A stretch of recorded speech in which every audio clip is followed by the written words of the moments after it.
So what year did you come into IT Blanchardstown? So basically, after I was working in SuperValu for a few years, I didn't really know what I wanted to do. So I only discovered that a mature student position was available. Oh right, yeah. So yeah. I think it was over 23. You're considered a mature student. Yeah. So so I found a course in Inchicore, a health and fitness diploma. Yeah. And I was able to go into that, which was a level 6 based on my leaving cert. So I just said I need to finish something. I need to qualify in something. Yeah. And for me, as a result of playing GAA and Ronan Quinn putting his arm around me and feeling like I actually have something to give, that I'm not useless, I'm not, I'm not behind in life and society and social norms are moving forward and I'm left behind. I actually can do something, and I wanted to do something in fitness because I knew I was good at it, for whatever that is. So sat down with my parents, my mum, my dad and my stepmom, and then my stepmom in particular was telling me how I'm good at this side of things. So we looked up a certain amount of courses, talked to my mum about it, talked to my dad about it, and they were like, you should go for it. So they fully supported me. Then I got into that course in Inchicore, level 6, and finished it. But I remember there was a time, there was a friend of mine, Jack Daly, you remember Jack? Yeah. Me and Jack were doing the same course at the same time, and I had 14 assignments to do in 14 days, and I was falling behind as always. And he was in a spot bother as well. And I said to him, we need to get this done, because this is the moment for us. If we finish this course, so at least we have something.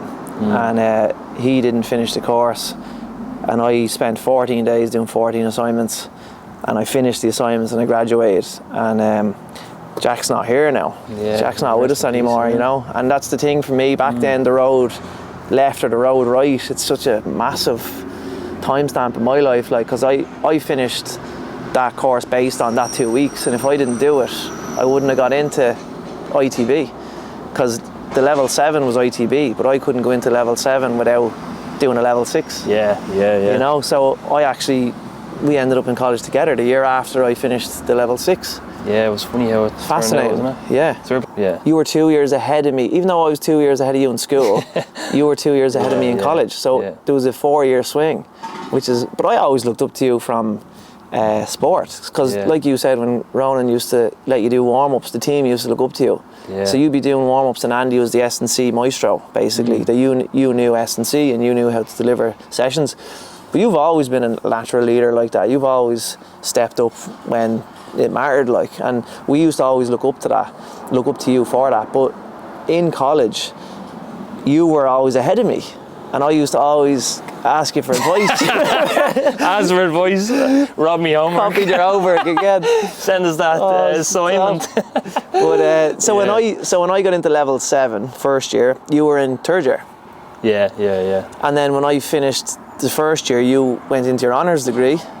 Yeah. And then after that, I was moving through the ranks, asking you what strength and power was. And you ended up doing the internship, wasn't it? So yeah, it was kind of, again, going into, I finished the 3 years and I was like, all right, this is actually really interesting, and I really wanted to get into S&C. That was the thing. So again, Ronan helped me out big time. Would have been playing but doing a bit of S&C with the Confi lads. And then fourth year or whatever really went really well for me. The best I've ever done. Again, can relate back to you. I was like, I can learn stuff now and I can do assignments, and that continuous assessment was much more my way of learning. I could tip away and I could do assignments, and I was pretty good on laptops and computers as opposed to back in school. But yeah, and then there was one internship, so one roll up for IT Blanche, so the whole of fourth year could apply for it, and I think about 10 people have applied for it, and we had to do an interview and a presentation and stuff like that, and I ended up getting it. But I always remember that was a sports internship, and I was getting paid €1,000 a month to work full time, and I thought it was brilliant, but it was minimum wage. And I remember one of my best mates was doing an apprenticeship. He was getting paid €1,000 a week, and I was getting paid €1,000 a month. But I thought that was the first kind of insight I had into the sports kind of industry. But to be honest with you, it was brilliant because I was still in college, but I wasn't doing assignments. So I would have known you boys were in fourth year or whatever, finishing out college, and it was very casual and it was really good. And I had a full reins to do personal training with the teams. I was doing S&C with the teams, and I was kind of had a full reign. I could just experiment and do loads of different coaching roles. So it was a really good year for me to figure out where I wanted to go. So that was back like 2013, 2014, where our paths met again. I remember we both took a trip down together to go down to Hawkfield. There was an internship role. They were taking on 3 people to work with the Kildare senior footballers, or the Kildare GAA. And Ronan Quinn had just left Confi, so he was in with Kildare under Jason Ryan. So the two of us went down for an interview for the internship. Yeah. That was a funny old how that turned out, wasn't it? Yeah, that's wild. But that's around the time. See, when you were in the office in ITV, a lot of the lads that played Sigerson or played for the football team that was our loitering area. That's where we hung out and chatted to you. And that was around the time you worked with Nada and the Dublin lads, the Dublin footballers. So you were working a lot with them and gaining experience, but we were all looking up to you.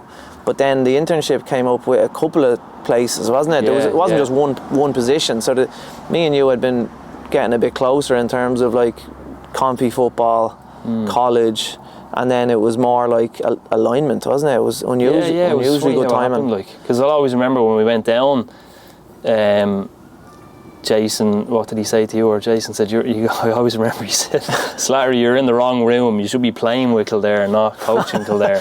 But then as most people know your story after that, going on and playing with Kildare. But for me, that was the launch pad, because my dream back then was always to get in with like a high performance S&C role. And I remember I got in, I was the one of 3 interns working under Barry Solon at the time.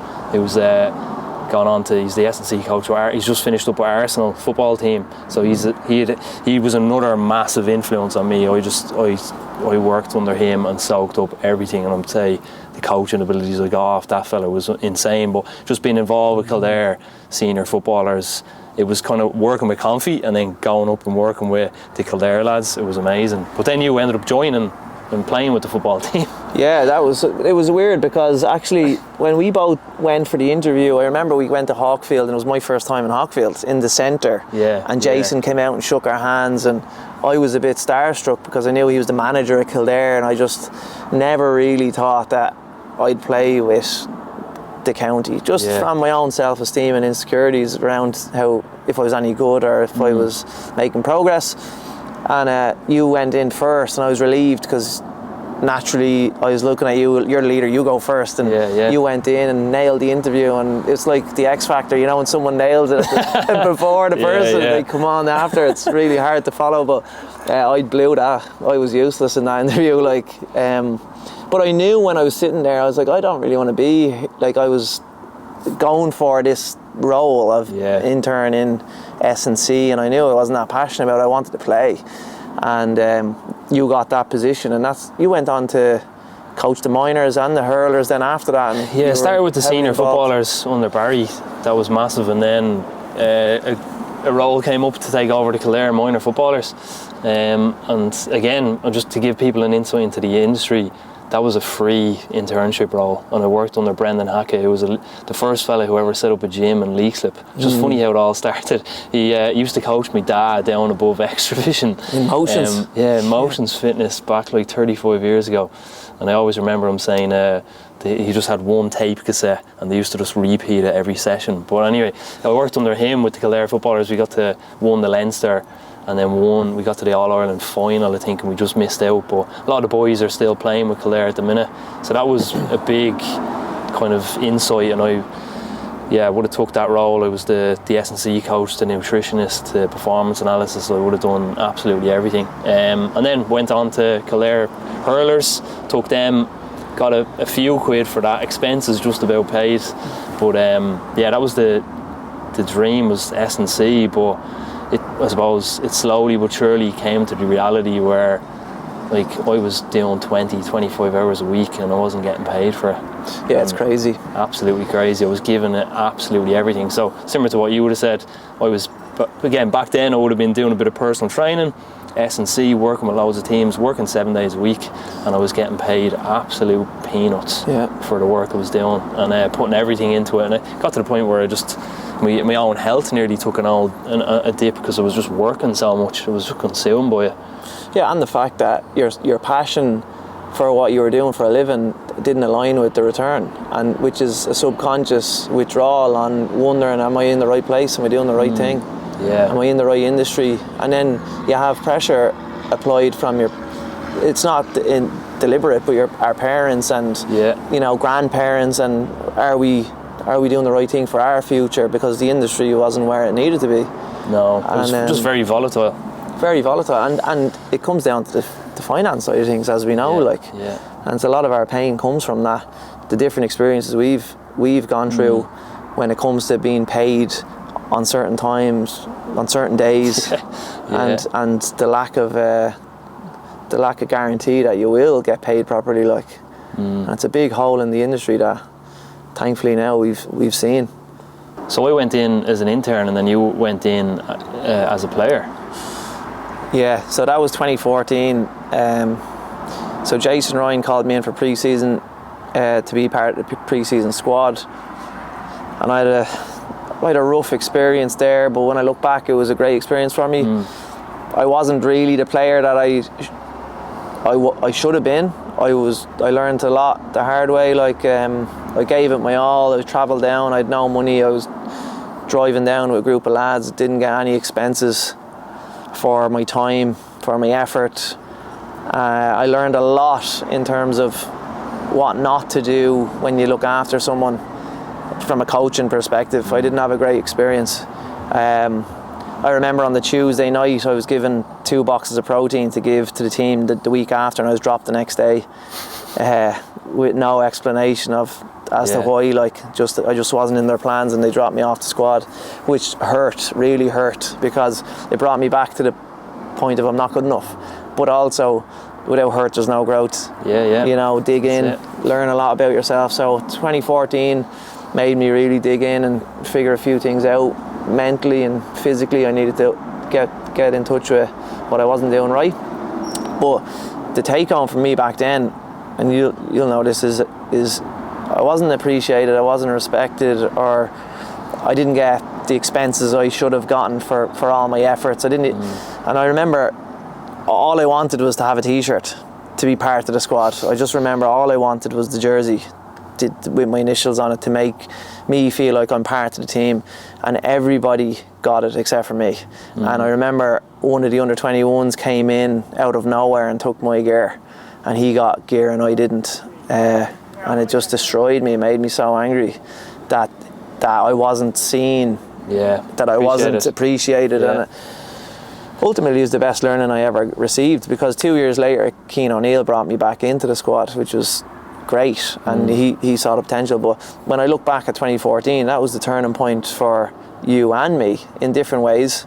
You were part of the internship role, I was part of the playing squad, and we got to understand that the high performance environment, albeit that GAA is an amateur sport, but it is going to be a hard road if you're trying to make a career in that area, because it is lacking the financial infrastructure needed to create roadmaps and plans for the future if you want to have family or have a future. So that was around 2014, and then 2015 I think you had started your own business. Just at the end of 2014 I'd set up my own. I went out as a sole trader, left IT Blanche, was doing personal training then. So at that time I was personal training, doing one-to-one in a commercial gym in Lucan.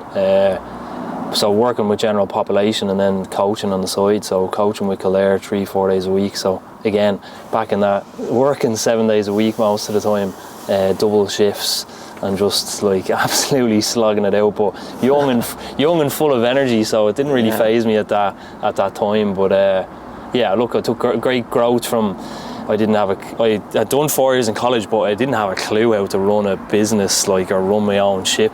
I knew how to coach people, so I got good experience from how to coach people, how to keep them on as clients, and how to get results from a general kind of population. But that exposure then to the high performance from a team element just merged, and was just, even though I wasn't getting, and there was a lot of pain points, I wasn't getting just reward or financially rewarded, there was a lot of invaluable experiences back then that shaped who I am today, and all the experience there. Interestingly, that was 2015 was where the both of us did the same thing. So you were a sole trader and I was a sole trader.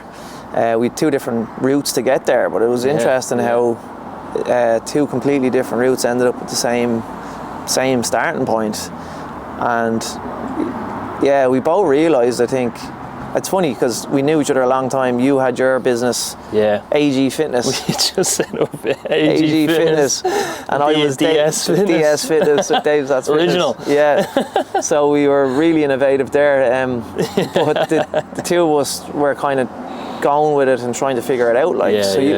You were in Ben Dunn's, and I was in Tala, and I was trying to get off the ground and figure some stuff out. And I don't know about you, but like, they were the best years of learning of how bad the personal training industry is in terms of building a career. Yeah. Trying to make ends meet, going on holidays. You're not earning while you're away. If you're sick or hungover or whatever the situation is, you're not earning any money. Yeah. And at the end of the year, by the time you do your taxes and box it all off, you're below minimum wage, like. It was a trouble. I remember me and Anna went on our first holiday, like, and I was training people, coaching people all the way up, and then you go away on a week's holiday, you don't get paid for that week, and then you have to catch up, like, you're doing double time beforehand. You go away for a week, and then you're absolutely goosed on the holiday for a week because you're just overworked, and then you come back and then you have to catch up because clients have missed sessions and you're trying to restart again. But yeah, it was just, there's no such thing when you're running your own thing like that annual leave. There's no you're not getting paid while you're on holiday, so it was so hard. Yeah, it's a complete kind of false front as well, the industry, like, because, and we know, like, when you see a personal trainer online and you see how good their business is, we know that really it's fragile underneath it all. The bonnet, when you open the bonnet of the business infrastructure of a personal trainer, they're trading their time for a return of money, but there's only a certain amount of time in the week, and there's only a certain amount people can charge for a service. Yeah. And the most passionate people in the industry leave the industry because of this result, like. And we know, as a result of 2015 to 2018, those 3 years for us were our apprenticeship in the industry, really, for what we understood how bad this industry is in Ireland in particular. I think the one big thing we realised as well was, and the originality of DS Fitness and AG Fitness is, although for the first year it's great because it's your own thing, it's your own ego, and your young 20s, and it's like, oh, this is my own business, and but it's all on you. Like, it's you. So our social medias, it was just all us. Like, you have to train the people, you have to sign the people up, you have to keep them accountable, you have to take the financial thing, you have to do your own taxes, and it's like, it's just a weight of having absolutely everything weigh on you. And if you have a bad day, it's all on you, you know the way. So you can do that for so long, but I think we both found, because I think we chatted about that before, we both found the energy piece on how hard it was to manage that. Yeah, that was around the time 2015 to 2016, that year. 2016 to 2017. So you had won the championship with the minors in 2016. Yeah, 2015, yeah. Yeah, 2015. So I went down to the Kildare Seniors back in 2016 again. I was brought back in. But I remember that year in particular for me was a Monday morning. I'd get up on an early, I'd be up at 4:30, be in the gym for 5:30, first client at 6 o'clock. And then I'd coach 4 or 5 clients in a row, go home to bed, have a nap, have lunch. Then I'd be down in Newbridge training with the county team. Then do the same thing Tuesday morning, get up, train clients, have a nap in the afternoon, eat food, training 5-6 hours in the evening on a Tuesday, double on a Wednesday, double on a Thursday, double on a Friday, and then match the weekend. And I did that for 3 years. Yeah. Where I was completely burnt to a crisp in terms of burnout, but mental burnout in terms of that's not what I want. Yeah.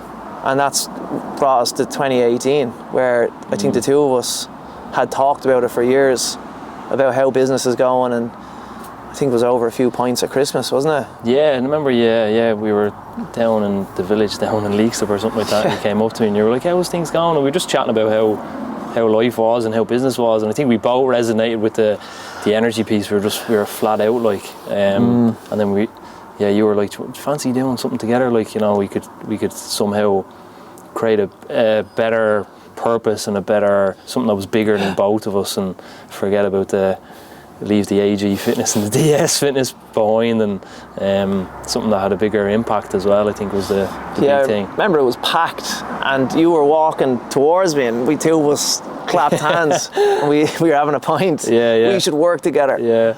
We should work together, man. Had a few points at that stage, I think, but yeah, that was like Christmas 2017, I think it was, wasn't it? 2017. Yeah. And then I suppose, see, I was based in Tallaght and you were based in Lucan still, wasn't it? And Owen and myself had been in Tallaght and we were tipping away and we were doing a few bits. And that conversation stemmed in the start of something special.